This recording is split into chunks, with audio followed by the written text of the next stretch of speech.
या बातमीचे प्रायोजक आहेत Patel car decor and accessories. Wholesale आणि रिटेल दरात सर्व प्रकारच्या कार ॲक्सेसरीज उपलब्ध. 7 रस्ता सोलापुर. आजादी बचाओ न्यूज चैनल में सभी दर्शकों का स्वागत है। महाराष्ट्र के लोकल बॉडी इलेक्शन को लेकर बहुत सारी उतार चढ़ाव सभी पार्टियों में देखने को मिल रही है। एक पार्टी के कई कार्यकर्ता, कई माजी नगर सेवक दूसरी पार्टी में जाते हुए दिखाई दे रहे हैं। सोलापुर शहर की अगर हम बात करेंगे तो सोलापुर महानगर पालिका में 2017 में यहाँ पर चुनाव हुआ था, जिसमें पहली बार भाजपा सरकार सत्ता बनाई थी। जिसके बाद 2022 के बाद डिसॉल्व होने के बाद से लेकर अब तक कोई भी इलेक्शन यहाँ पर नहीं हुआ, जिसके बाद सुप्रीम कोर्ट का ऑर्डर आते ही लोकल बॉडीज के इलेक्शन होना शुरू हो चुके हैं। सोलापुर महानगर पालिका की अगर हम बात करेंगे तो यहाँ पर भाजपा के बाद सबसे बड़े ट्विस्ट 2017 में लाने वाली पार्टी थी AIMIM, जिसने 9 सीट जीतकर सोलापुर महानगर पालिका में पहली मर्तबा जीत हासिल की थी। उसमें प्रभाग क्रमांक 14 की अगर हम बात करें तो प्रभाग क्रमांक 14 में 2 महिलाएं और 2 पुरुष थे, लेकिन उसमें से AIMIM ने 3 उम्मीदवार उतारे थे, 2 महिलाओं को और 1 पुरुष को।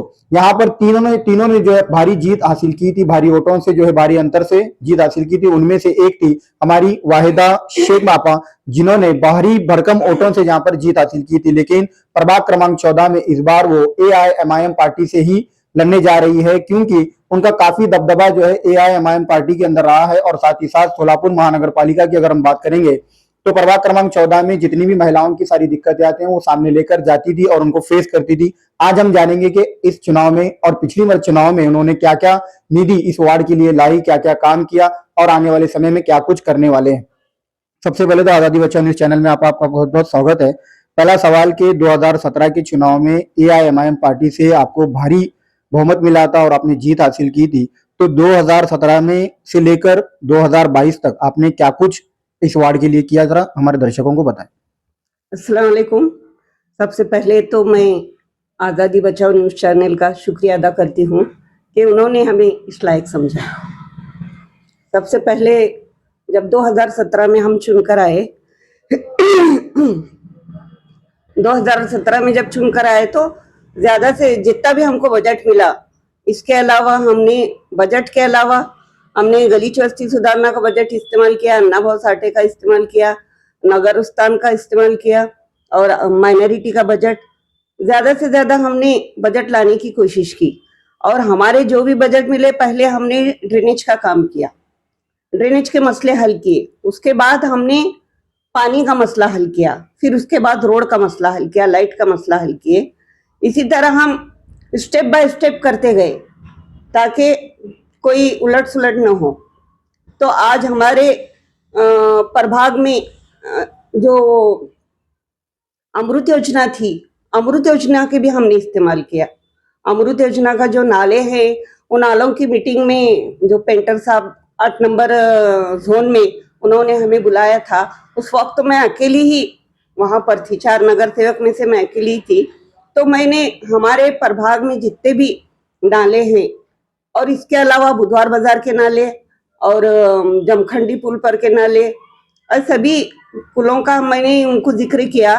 तो उस वक्त 18 इंच के नालों के पास से लेके जमखंडी पुल के पास से लेके सिविल हॉस्पिटल तक 18 इंच के ड्रेनेज लाइन पाइप डाली गई। उसका फायदा ये हुआ कि जहां से वो लाइन गई वहां पर जो पाछा पेट का एरिया आता है वहां पर हमने उसको जोड़ा।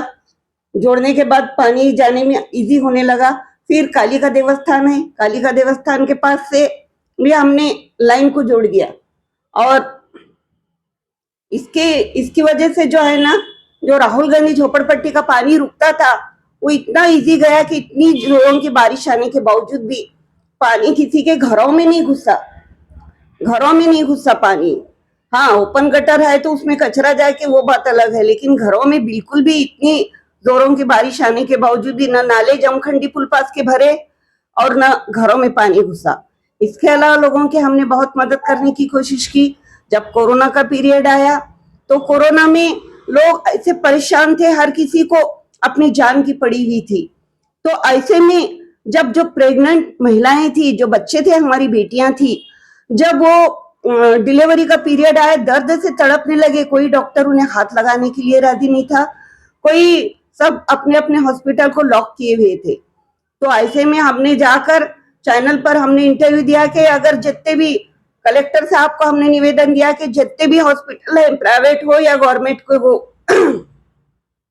अगर कोई डॉक्टर काम नहीं कर रहे होंगे तो उसको ड्यूटी पर से निकाल दो, और अगर प्राइवेट हॉस्पिटल है तो उसका लाइसेंस कैंसिल करो। यहाँ तक के डॉक्टरों के हमको तकरार रही थी, तो मैं बोली डिलीवरी जब तुम 9 महीने उनका इलाज किए और डिलीवरी को क्यों नहीं एडमिट करके लिए? तुम तो डॉक्टर हैं, जान बचाने का तुम्हारा काम है। तो ऐसे पीरियड में हमने व्हाट्सएप पर, चैनल पर लोगों को, हमारी औरत बेटियों को ये कहा कि अगर कोई बेटियां डिलीवरी के लिए परेशान हैं तो मुझसे कांटेक्ट कीजिए। तो उस वक्त हमारे वार्ड के भी बहुत सारे लेडीज थे और बहुत फोन आए मेरे को इधर उधर से, हत्तूर बस्ती से, सोरेगांव से, दूर दूर के, हमारे वार्ड के तो आए ही है, नई जिंदगी से भी आए, हर तरफ से। उनको रिक्शा का इंतजाम नहीं था, उनको जाने का गाड़ियों का इंतजाम नहीं था, तो सभी जिसके फोन आए उनके लिए मैंने एम्बुलेंस का इंतजाम किया। और जीजा माता हॉस्पिटल रहो और दारा शहर हो, बॉयज हॉस्पिटल रहो, दफरीन रहो, सबको मैंने जाकर एक निवेदन दिया कि पहले डिलीवरी करने का, बाद में कोरोना चेक करने का। डॉक्टर लोग हाथ लगाने के लिए राजी नहीं थे। पालक मंत्री के साथ मैंने मीटिंग की, कलेक्टर साहब को मैंने विजिट किया और उन्हें निवेदन दिया पालक मंत्री को, आप जेंट्स हैं, आप औरत का दर्द नहीं समझ सकते। हमारे आप देखिए सिविल हॉस्पिटल में एक रात में 6 बच्चे इंतकाल हुए, पेट में मरे, डिलीवरी न करने की वजह से। तो पहले आप उनका डिलीवरी कीजिए, फिर बाद में कोरोना चेक कीजिए। ये बात पालक मंत्री की भी समझ में आई। हाँ बोले बिल्कुल बराबर है, ये डिलीवरी करने का पहले, बाद में कोरोना चेक करने का। कलेक्टर साहब भी ये माने, तो कलेक्टर साहब ने भी मुझे बहुत कोऑपरेट किया। अगर मैडम आपको कुछ जरूरत हो तो मेरे को ये नंबर पर कांटेक्ट करो, मैं आपको पूरी मदद करूंगा। और पालक मंत्री ने भी कहा कि हम आपको पूरा सहकार्य करेंगे। तो इसी तरह से जो चमड़े के दुकान है, मंडियां हैं, वो मंडियों में चमड़े रख रख के सब पूरा सड़ गए थे चमड़े। तो फिर वो लोगों का फोन आना शुरू हुआ, मैडम क्या करने का, चमड़े बहुत खराब हो गए और बदबू आ रही है, अभी क्या करने का, आजू बाजू सब इतनी गंदी बदबू फैली।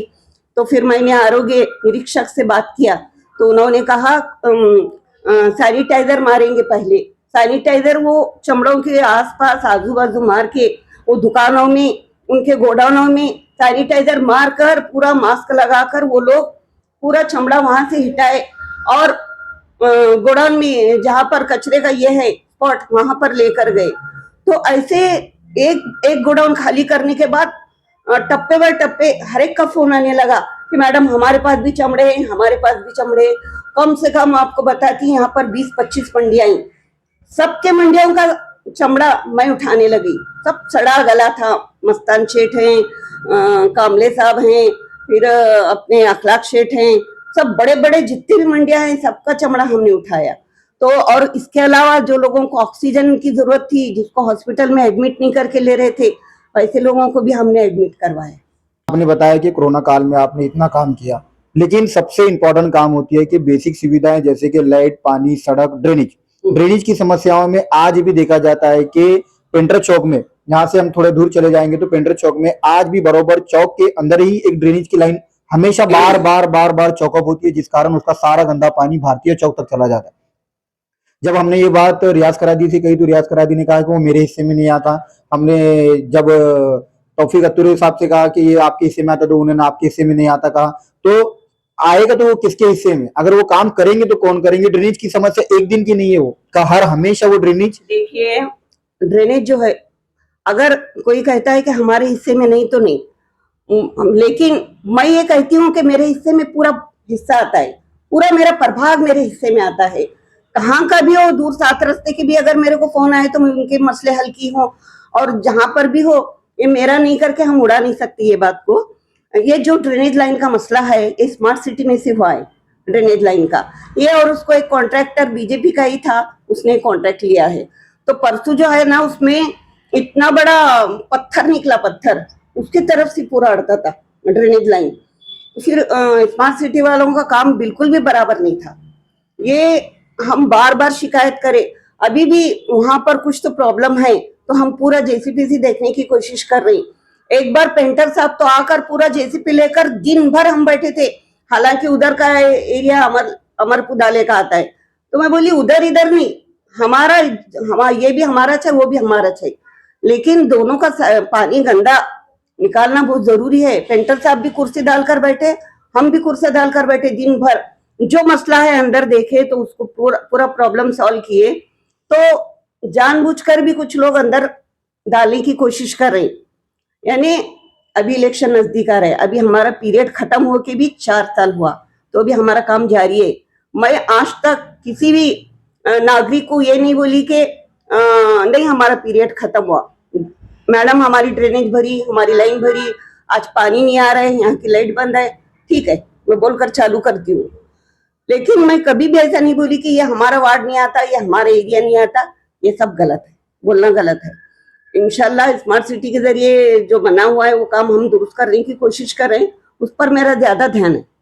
अगर हम बात करेंगे तो बहुत सी सबसे बड़ी समस्या आज जो दिखाई दे रही है कि इस प्रभाग में 2-3 स्लॉटर हाउस हैं।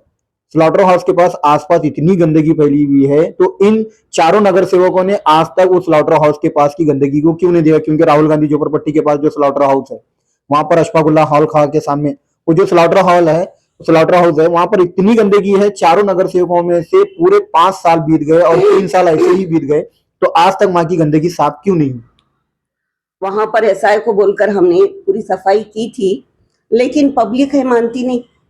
पब्लिक को वहां पर कंटिन्यू ठहर कर पूरा काम करके लेना पड़ता है। जब हमारा पीरियड था तो एसआई को बोलकर मैंने पूरे हमारे वार्ड में जितने भी स्पॉट हैं, बेगमपेट में अंजलि के दुकान दवाखाने के सामने इतना बड़ा, प्लस पॉइंट के सामने इतना बड़ा गंदा था, कचरे का स्पॉट था, आपको तो पता है। लोग वहां से गुजरना पसंद नहीं करते थे। कॉलेज के बच्चे जाते थे, हाई स्कूल के बच्चे जाते थे, छोटे छोटे बच्चे जाते थे, इतना कचरा पड़ता था और वहां पर कुत्तों की तादाद भी बहुत थी। आज वो कचरे का स्पॉट हमने साफ किया, कम से कम उसको 2 महीने लगे।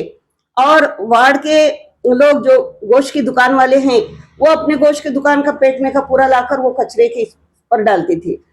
तो मैं खुद गाड़ियां लेकर घूमी बेगमपेट में।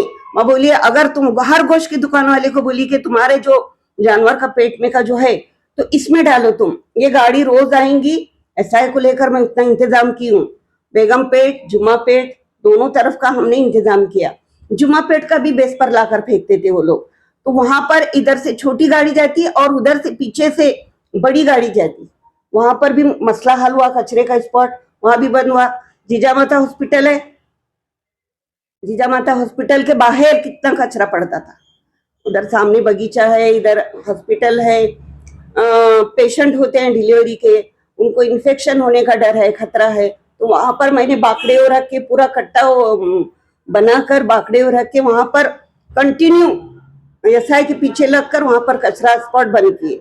अभी इधर जेल रोड को ऐसा जो जाते हैं वो कचरे स्पॉट वो भी पूरा पूरा उठाते वो लोग, लेकिन लोग पहेट को लाकर डालते। पहेट को हमको क्या, हम क्या करना, हमारी ड्यूटी रहती पहेट को, हमको ड्यूटी पर जाना पड़ता है। गाड़ियां तुम्हारे लेट आती 10 बजे 11 बजे, ऐसा मतलब इनके घर के लोग भी नहीं डाल सकते। ऐसे लाड़ के बात करते ही कुछ वो भी बंद करेंगे इंशाल्लाह, और वो स्लॉटर हाउस का भी बंद करेंगे इंशाल्लाह। आपने कहा कि जीजा माता हॉस्पिटल में आपने बेंच वगैरह रखा, लेकिन आज भी जीजा माता हॉस्पिटल में बेसिक सुविधाएं, खासकर फैन हो, लाइट हो और वहाँ का शौचालय हो। शौचालय तो काफी गंदा होता है बताया जाता है, और वहाँ की जो नर्सेस है वो बार बार जो है महिलाओं को तू तड़ा की बातें वगैरह करती है, ऐसा बार बार महिलाओं का आरोप लगता है। क्या उसके लिए इस बार कुछ सख्त एक्शन लेंगे? जीजा माता हॉस्पिटल में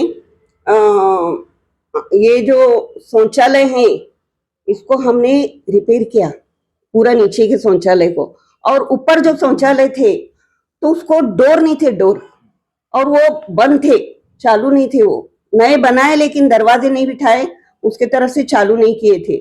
तो मैंने पांडे साहब के पास से स्पेशल बजट लेकर वहां पर वो उसको दरवाजे पूरे बिठाए और उसको चालू किए।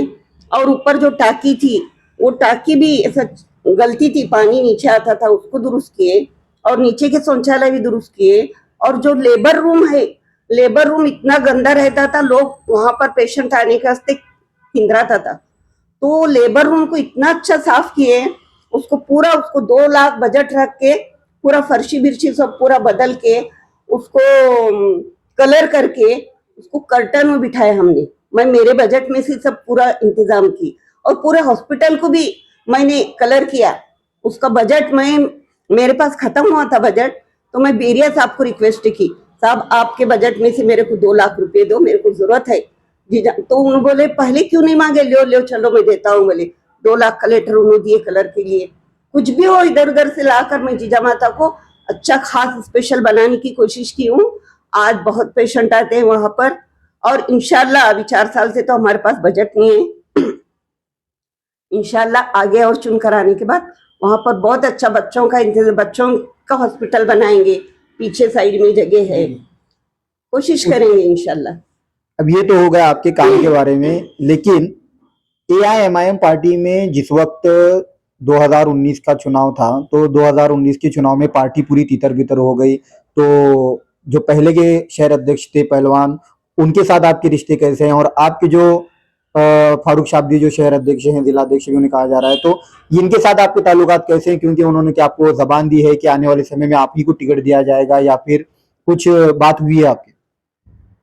देखिए, पहले के हमारे शहर अध्यक्ष तौफीक भाई पहलवान थे, उनके रिलेशन भी हमारे अच्छे हैं।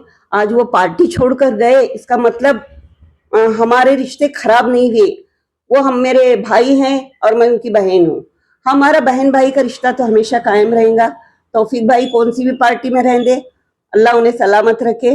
और हाँ, लेकिन मैं पार्टी लाख उनके मनाने के बावजूद भी मैं पार्टी छोड़कर नहीं गई। रिश्ता अलग है, पार्टी अलग है। मैं असद साहब हो और फारूक शाब्दी साहब हो, मैं उनकी दोनों की बहुत इज्जत करती हूँ। ये बात अलग है, पार्टी अलग है, रिश्ता अलग है। तो फारूक भाई शाब्दी साहब भी मेरे को एक बड़ी आपा की तरह मानते हैं, बड़ी बहन की तरह मानते हैं। मेरा काम देखकर, मेरी मेहनत देखकर, मेरी ईमानदारी देखकर सब लोग पार्टी अगर नहीं भी छोड़े तो थोड़ा डावाडोल हुए, लेकिन मैं एक ही होंगे और 2-3, लेकिन मैं जो निष्ठावंत हूँ उनके साथ, तो उन्होंने मेरे से बहुत ज्यादा प्यार करते। मेरी बड़ी आपा बहुत ईमानदार है बोलकर, तो इसीलिए उन्होंने मेरा टिकट पहले से ही फिक्स किया है। यानी कि आप 2017 के बाद एक पहली ऐसी नगर सेवक होंगी कि जो AIMIM पार्टी से पहले ही आपको टिकट डिक्लेयर किया गया है। तो आने वाले समय में जो ये समस्या है प्रभाग क्रमांक 14 की, खासकर महिलाओं के लिए, आपने जो बताया कि जीजा माता में बेड्स का और थोड़ा बेड्स वहां पर होने चाहिए, ये एक बात होगी। और दूसरा कि आपने बच्चों के लिए वहां पर हॉस्पिटल खोलने की जो बात कही है, तो उसके लिए भी जो है आप काम करें। और ऐसे कौन से काम है जो फ्यूचर में आप करना चाहते हैं प्रभाग क्रमांक 14 के लिए? प्रभाग क्रमांक 14 में बहुत सारे काम बाकी हैं। पहले तो हमारे जो वार्ड के जो बच्चे हैं उनके एजुकेशन की तरफ ध्यान देना है। ये 5 साल तो हमारे ऐसे ही ये सब काम करते करते गए, तो बाकी जो हमारे बचे हुए काम हैं उसके तरफ हमको ध्यान देना है। और औरतों की जो तंदुरुस्ती है, उनकी जो सेहत है, उसके तरफ ध्यान देना है। जो और लेडीज के लिए, लेडीज हो जेंट्स हो, मैंने उनके लिए आयुष्मान कार्ड बनाए थे। सबसे पहले शोलापुर में आयुष्मान कार्ड मैं बनाई हूँ। तो वो आयुष्मान कार्ड का इतना फायदा हुआ, आज लोग उसका गंगा मैया में फायदा लेते हैं, चिड़गुप्कर हॉस्पिटल से फायदा उठा रहे हैं, और कुंभारी का दवाखाना हो, अश्विनी हो, यशोधरा हो, पूरा फायदा उठा रहे। तो ऐसे फायदे मैंने लोगों के बहुत किए, तो आइंदा उनके पर्सनल और फायदे करके दूंगी, लेडीज के भी और जेंट्स के भी। तो ये थे हमारे साथ वाहिदा आपा शेख, जो कि प्रभाग क्रमांक 14 के AIMIM से 2014 में भारी बहुमत से उन्होंने जीत हासिल की थी। किस प्रकार से उन्होंने इस प्रभाग के लिए काम किया, क्या कुछ करने वाले हैं, और आने वाले समय में अगर चुनाव में वो जीतते हैं तो और कुछ उनके बहुत सारे काम हैं, वो भी कामों करने की कोशिश करेंगे, ऐसा उन्होंने बताया है। ऐसे ही बहुत सारे नगर सेवकों से, माजी नगर सेवकों से, नगर सेविकाओं से बात करेंगे, जानेंगे कि क्या कुछ उनके वार्ड में उन्होंने काम किया, और आने वाले समय में अगर वो जीतते हैं तो क्या कुछ करने वाले हैं।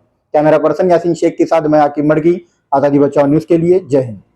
चॅनलला लाईक करा, शेअर करा, सबस्क्राईब करा.